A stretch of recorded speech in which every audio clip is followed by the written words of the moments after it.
नमस्कार, मी सचिन वायकोळे, भाषण प्रशिक्षक, बार्शी जिल्हा सोलापूर. मागच्या व्हिडिओमध्ये असं आपण म्हणालो होतो की भाषण कलेचा इतिहास, भाषणाचे प्रकार, भाषणाचे वेगवेगळे पैलू यावर आपण एक चांगली मालिका तयार करणार आहोत. आणि या मालिकेतला आजचा पहिला भाग तुमच्यासमोर मी ठेवत आहे. आणि या पहिल्या भागामध्ये आपण पाहणार आहोत भाषण कलेचा इतिहास. या भाषण कलेच्या इतिहासाची नेमकी पाळेमुळे कुठे आहेत, भाषण कलेचं स्वरूप कशा पद्धतीने विकसित होत गेलं, हे आपण या व्हिडिओमध्ये बघणार आहोत. ग्रीक आणि रोम या देशामध्ये खरं तर भाषण कलेचा उगम झाल्याचे अनेक संदर्भ आढळतात. इसवी सन पूर्ण 466 ग्रीकमधील सिरॅकुज नावाच्या एका शहरामध्ये लोकांवर जमिनीच्या वादातून खटले दाखल करण्यात आले होते.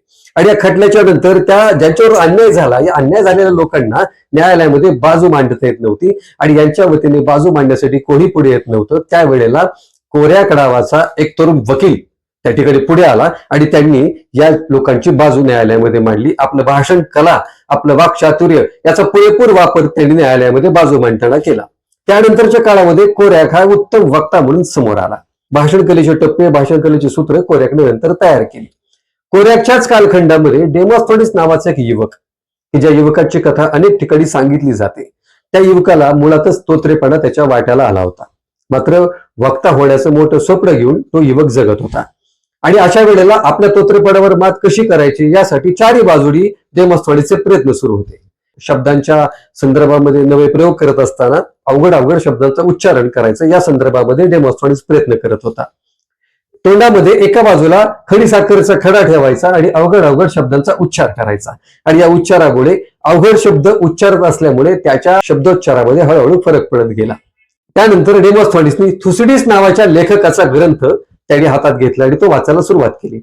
थुसिडिस याने एक असा सुंदर ग्रंथ लिहिला होता की अथेन्स आणि स्पार्टा या देशामध्ये जे युद्ध झालं होतं, त्या युद्धातले सारे संदर्भ, इतिहास, भाषण, राजकारण आणि मानवी स्वभावांचं सखोल विश्लेषण थुसिडिसनी त्या ग्रंथामध्ये केलं होतं. पेलोपोनेशियन युद्धाचा इतिहास असा तो ग्रंथ होता. डेमोस्थेनेसनी हा अवघड शब्दांचा रचलेला ग्रंथ 8 वेळेला वाचला.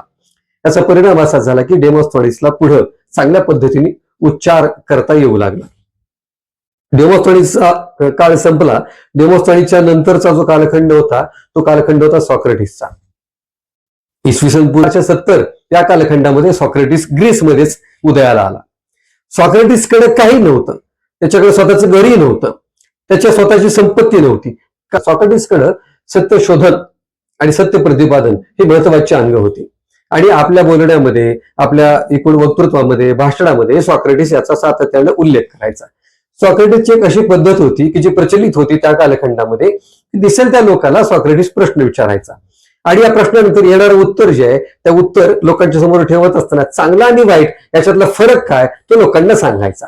मग लोकांना विचारलेल्या प्रश्नातून एक विचारांची प्रक्रिया सुरू व्हायची आणि यातूनच मग भाषण जन्माला यायचं. अशा पद्धतीने तो भाषण, वक्तृत्व, संभाषण या सगळ्या गोष्टी, या कलेला तो असा पेरत होता.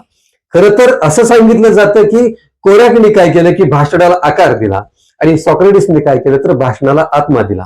सॉक्रेटिसने कुठल्याही पद्धतीचं ग्रंथ लेखन केलं नाही. या संदर्भातलं लेखन न केल्यामुळे सॉक्रेटिसने काय काय मांडणी केली याचे कोणतेही पुरावे त्या काळामध्ये उपलब्ध नव्हते. मात्र प्लेटो हा सॉक्रेटिसचा शिष्य होता.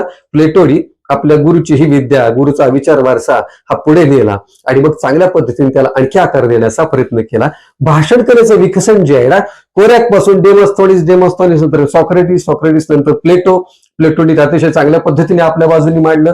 प्लेटो नंतर जो अरिस्टॉटल आला, अरिस्टॉटलनी त्या भाषण कलेला, संभाषण कलेला अधिक विकसित करायचा प्रयत्न केला. अरिस्टॉटल हा भाषण कला आणि संभाषण कलेमध्ये एवढा निपुण होता की जग जिंकायचं स्वप्न पाहणाऱ्या राजा महान सिकंदरला भाषण संभाषणाच्या प्रशिक्षणाची गरज लागली. त्यावेळेला सिकंदर राजेने अरिस्टॉटलला बोलवून घेतलं आणि अरिस्टॉटल कडून संभाषण कलेचं आणि भाषण कलेचं सुद्धा प्रशिक्षण घेतलं.